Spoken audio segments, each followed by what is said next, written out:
Good morning विद्यार्थियों। KP college की online class में सभी विद्यार्थियों का तहे दिल से हार्दिक स्वागत। मैं इतिहास अध्यापक नरेंद्र पाल सिंह आज बीए द्वितीय वर्ष का भाग पेपर 2 में पुनः जागरण को लेकर आपके सामने उपस्थित हुआ हूं। विश्व के इतिहास के बारे में विस्तार से अध्ययन करेंगे। पुनः जागरण पढ़ाने से पहले विश्व के इतिहास के बारे में कुछ सामान्य जानकारी प्राप्त करेंगे। खुद ही खुदा को कर इतना बुलंद, अरे खुद ही खुदा को कर इतना बुलंद कि स्वयं खुदा भी पूछे, बोल बेटा तेरी इच्छा व रजा क्या है। खुद ही खुदा को कर इतना बुलंद कि स्वयं खुदा भी पूछे, बोल बेटा तेरी इच्छा व रजा क्या है। चलो, पुनः जागरण पढ़ने से पहले विश्व के इतिहास के बारे में कुछ सामान्य जानकारी प्राप्त करते हैं। विश्व का इतिहास। विश्व का इतिहास विश्व के इतिहास को सुविधा की दृष्टि से 3 भागों के अंदर विभाजित किया गया है। कितने भागों में? 3 भागों में, 1, 2 और 3। जिस प्रकार भारतीय इतिहास को 3 भागों के अंदर विभाजित किया गया है, एक प्राचीन भारत का इतिहास, दूसरा मध्यकालीन इतिहास और तीसरा है आधुनिक काल का इतिहास। भारत के इतिहास को 3 भागों के अंदर विभाजित किया गया है। उसी प्रकार विश्व के इतिहास को भी 3 भागों के अंतर्गत विभाजित किया गया है। पहला है प्राचीन विश्व का इतिहास। प्राचीन विश्व का इतिहास, विश्व इतिहास, प्राचीन विश्व इतिहास। दूसरा भाग की अगर हम बात करें, वो है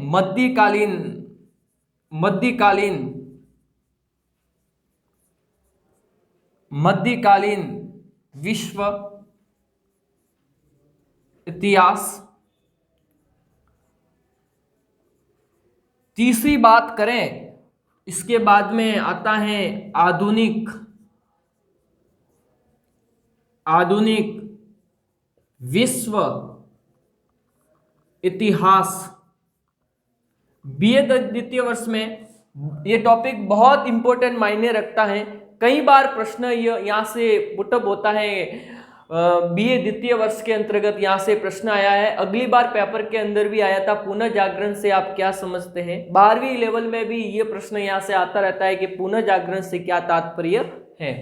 चलो, अपन विश्व के इतिहास में एक एक टॉपिक पर कुछ बात करते हैं। सामान्य पहली बात तो मैंने कई बार अगले वीडियो के अंदर भी डाले गए हैं कि इतिहास किसे कहते हैं, तो ये सभी को पता होना चाहिए कि इतिहास शब्द है वो इति प्लस हास से बना है। किससे बना है?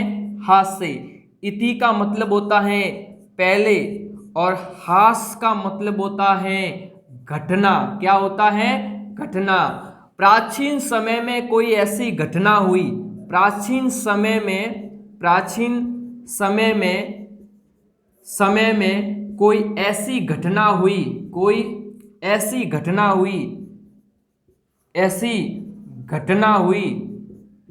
हुई जिसे हम इतिहास कहते हैं। ऐसी कौन सी घटना हुई? जैसे जर्मनी का एकीकरण हुआ, इटली का एकीकरण हुआ, फ्रांसीसी क्रांति हुई, प्रथम वर्ल्ड वार युद्ध हुआ, प्रथम विश्व युद्ध हुआ 1914 से 1918 तक, फिर द्वितीय विश्व युद्ध हुआ। कहीं ये प्राचीन समय में कोई ऐसी घटना हुई थी जिसको हम इतिहास में रख सकते हैं। इतिहास, इति प्लस हास, इति यानी पहले, हास यानी घटना। प्राचीन समय में कोई ऐसी घटना हुई उसे हम इतिहास कहते हैं। अतीत का ज्ञान ही वर्तमान है और वर्तमान को हम इतिहास कहते हैं। इतिहास को सुविधा की दृष्टि से विश्व के इतिहास को 3 भागों में, प्राचीन विश्व का इतिहास, मध्यकालीन विश्व का इतिहास, आधुनिक विश्व का इतिहास। इसके बारे में अगर हम कुछ बातों के बारे में चर्चा करें तो प्राचीन विश्व का जो टाइम पीरियड रहता है, आरंभ से लगाकर 5वीं शताब्दी, आरंभ से लगाकर 5वीं सदी या शताब्दी तक का जो काल है, 5वीं सदी तक का जो काल है,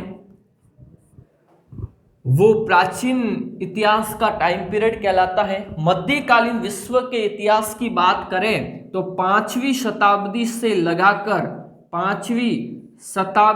लगाकर जो 16वीं शताब्दी तक का जो काल है, 16वीं शताब्दी तक का जो काल है, वो कौन से काल कहलाता है? मध्यकालीन विश्व का टाइम पीरियड कहलाता है। आधुनिक विश्व का जो टाइम पीरियड है वो 14वीं शताब्दी से लगाकर 16वीं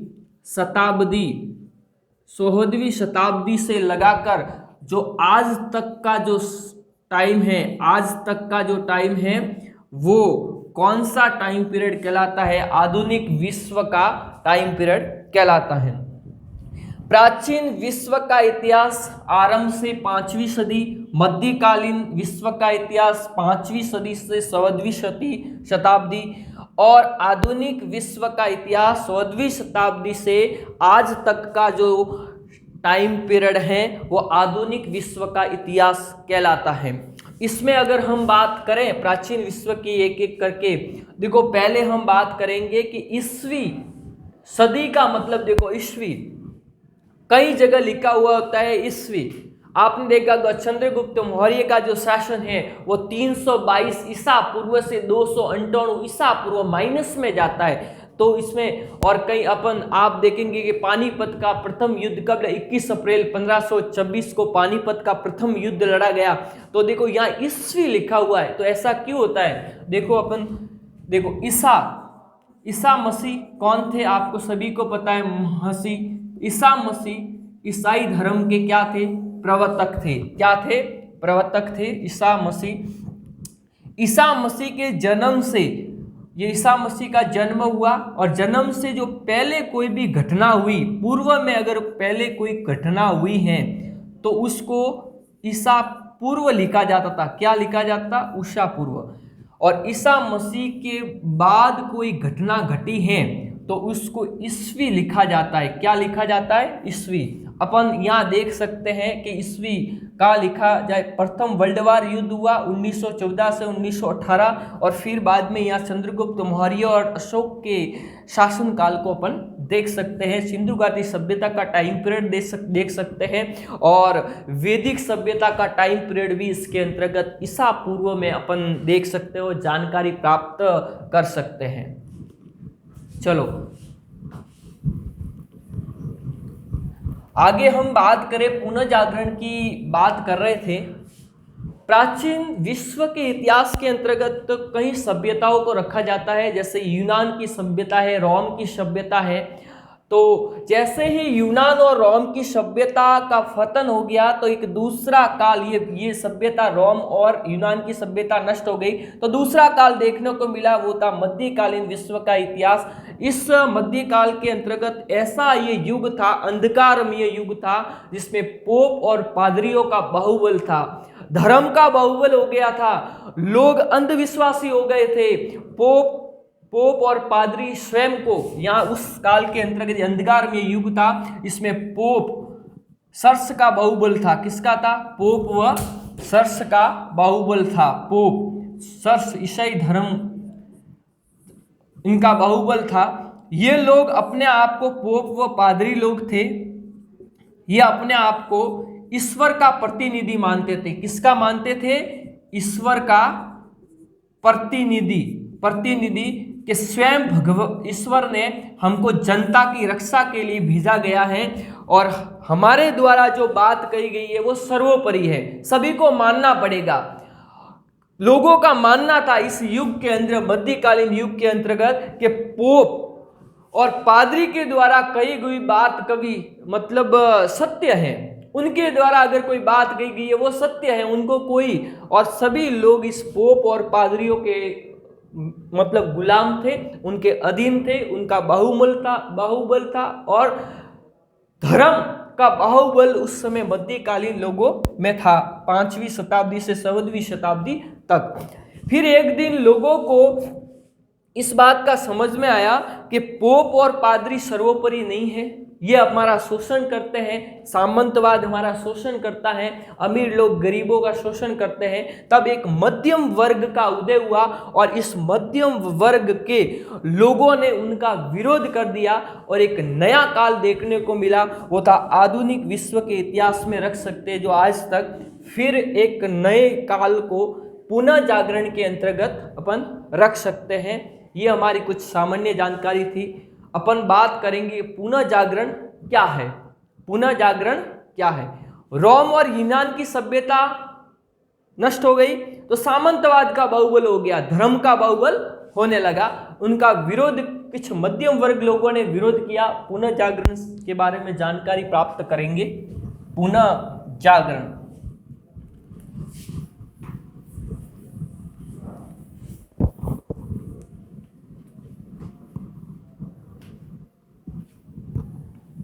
पुनर्जागरण बात करें पुनर्जागरण, ये पुनर्जागरण शब्द को आंग्ल भाषा में पुनर्जागरण को आंग्ल भाषा में, आंग्ल यानी अंग्रेजी भाषा में, आंग्ल भाषा में पुनर्जागरण को क्या कहते हैं? रीनेसा, रीनेसा क्या कहा जाता था? रीनेसा कहा जाता था। आंग्ल भाषा में पुनर्जागरण को क्या कहा जाता था? रीनेसा कहा जाता था। और ये रीनेसा शब्द है वो कौन सी भाषा से लिया गया है? रीनेसा शब्द है वो फ्रांस भाषा से, फ्रांस की एक भाषा थी फ्रेंच भाषा से लिया गया था, यानी उसका मूल रूप था फ्रेंच भाषा से लिया गया था। रीनेसा का अर्थ होता है, रीनेसा का अर्थ होता है कई बार ये प्रश्न परीक्षा में आया है। रीनेसा का अर्थ होता है पुनः जागना। क्या होता है? पुनः जागना। इसका अर्थ क्या होता है? जाग। रीनेसा का अर्थ होता है पुनः जागना। क्या होता है? पुनः जागना। अब देखो पुनः जागरण क्या है।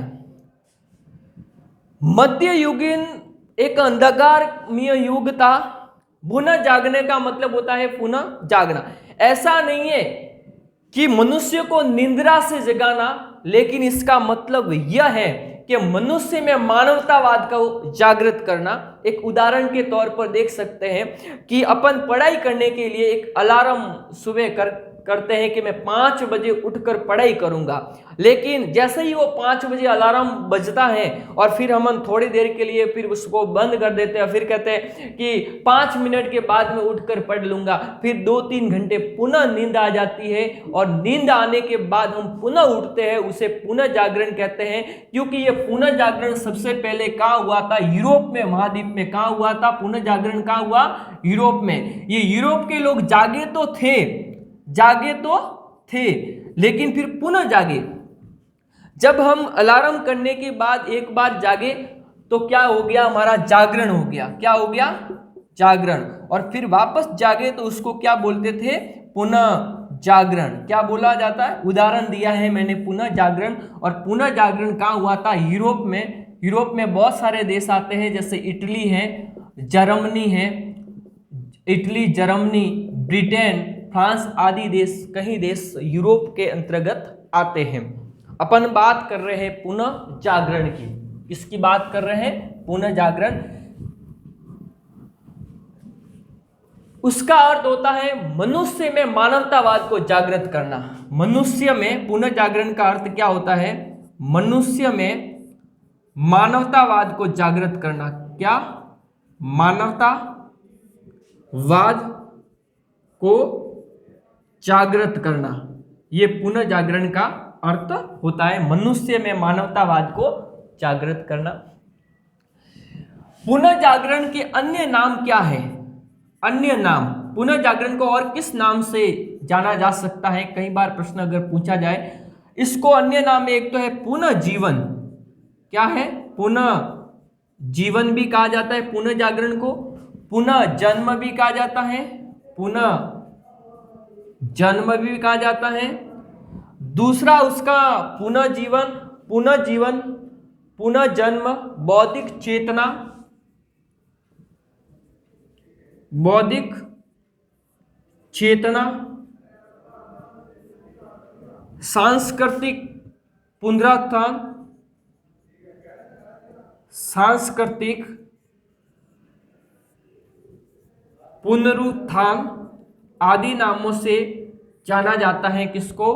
पुनर्जागरण को। आगे अगर हम बात करें पुनर्जागरण के बारे में, तो पुनर्जागरण की कई बार परीक्षा के अंदर उनकी परिभाषा पूछी जाती है कि पुनर्जागरण से आप क्या समझते हैं। तो सबसे पहले पुनर्जागरण शब्द का जो प्रयोग है वो किसने किया था? तो सबसे पहले, जैसे पुनर्जागरण शब्द है, यूरोप में कई देश है, तो किस देश में हुआ? देश की बात करें, पुनर्जागरण में सबसे पहले कौन से देश में हुआ? आप एक एक करके, तो वो हुआ था इटली में। कहां पर हुआ था? इटली में। और पुनर्जागरण शब्द का प्रयोग सबसे पहले किस लेखक ने किया था? लेखक, अगर लेखक का नाम लिखें, वो भी इटली का था। इटली का लेखक,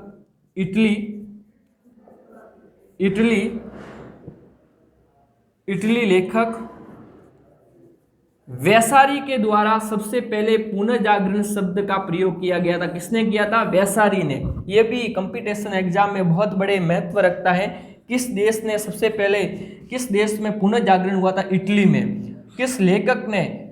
इटली के लेखक वैसारी ने सबसे पहले पुनर्जागरण शब्द का प्रयोग किया था। इसके बाद में फ्रांस के एक लेखक हैं, फ्रांस के एक लेखक दीदरो के द्वारा भी पुनर्जागरण शब्द का प्रयोग किया गया। पुनर्जागरण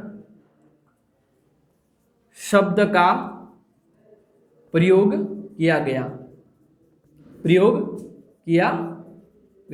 आप इसको लिख भी सकते हो, नोट भी कर सकते हो।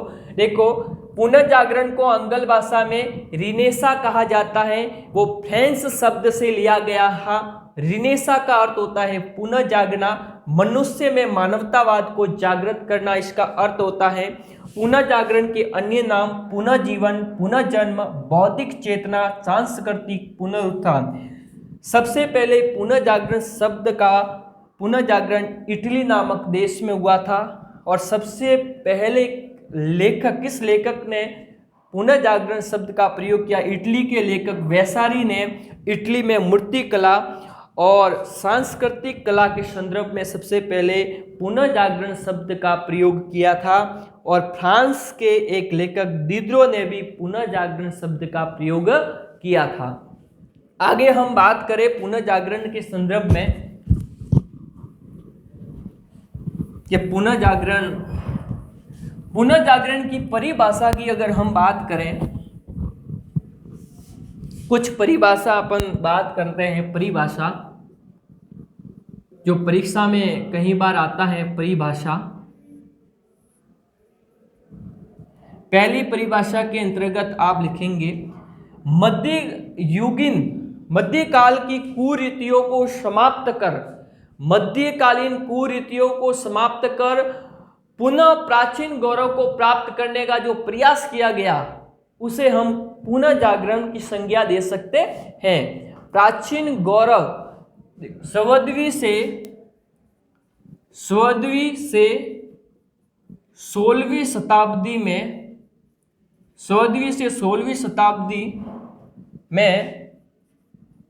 मध्यकालीन 16वीं से 16वीं शताब्दी में मध्यकालीन कुरीतियों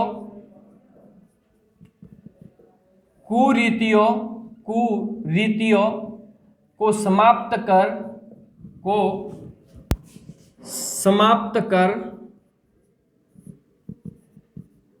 16वीं से 16वीं शताब्दी में मध्यकालीन कुरीतियों को समाप्त कर पुनः प्राचीन गौरव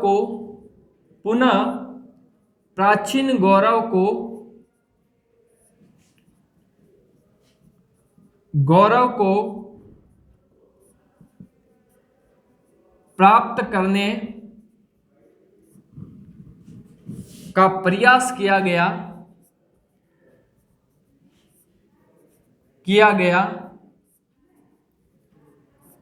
उसे पुनः जागरण कहते हैं। पुनः जागरण, पुनः जागरण, जागरण की संज्ञा दी गई। एक और परिभाषा अगर देखा जाए, परीक्षा में प्रश्न आता है कि 14वीं से 16वीं शताब्दी में मध्यकालीन कुरीतियों को समाप्त कर प्राचीन गौरव को पुनः प्राप्त करने का प्रयास किया गया जनता लोगों के द्वारा, उसे पुनः जागरण की संज्ञा दी गई है। एक 14वीं से 16वीं शताब्दी में सामाजिक, राजनीतिक, आर्थिक और सांस्कृतिक दृष्टि से जो विश्व में एक परिवर्तन हुआ उसे भी हम पुनः जागरण कहते हैं। दूसरी परिभाषा के दो, तर्क, जिज्ञासा, तर्क, जिज्ञासा, शिक्षा। 14वीं शताब्दी में तर्क, जिज्ञासा, शिक्षा के द्वारा ज्ञान, शिक्षा के द्वारा मानव में ज्ञान, विज्ञान,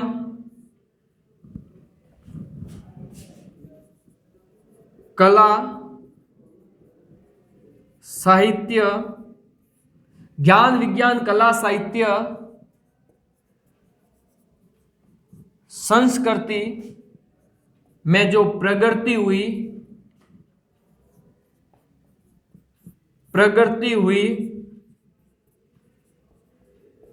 उसे पुनः जागरण कहते हैं।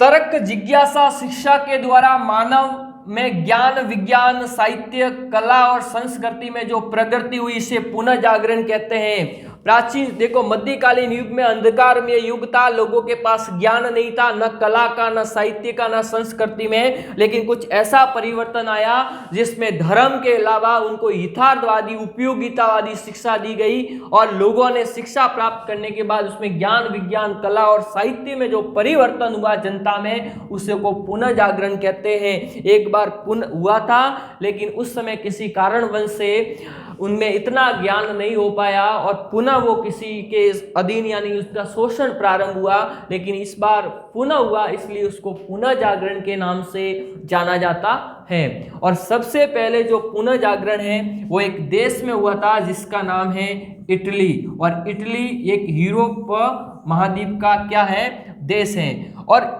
पुनः जागरण इटली में हुआ तो क्यों हुआ, इसके कई कारण हो सकते हैं, दूसरे भी देश है वहां भी हो सकता है, लेकिन इटली में क्यों हुआ, इस इटली में पुनः जागरण होने के क्या कारण है इसके बारे में।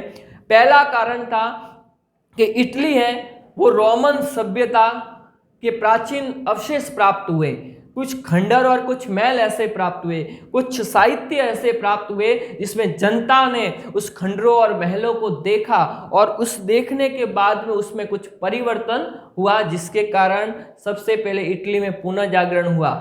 दूसरा कारण था कि इटली एक व्यापारिक केंद्र था और इटली के व्यापार, इटली से ही देश और विदेशों में व्यापार का आयात और निर्यात हुआ करता था, जिससे कई व्यापारी लोग यानी मध्यम वर्ग का उदय हुआ। उन्होंने पोप और पादरी और सामंतवाद के नियंत्रण में रहना बंद कर दिया और वे स्वतंत्रपूर्ण जिंदगी जीने लगे, इसलिए इटली में सबसे पहले पुनः जागरण हुआ था।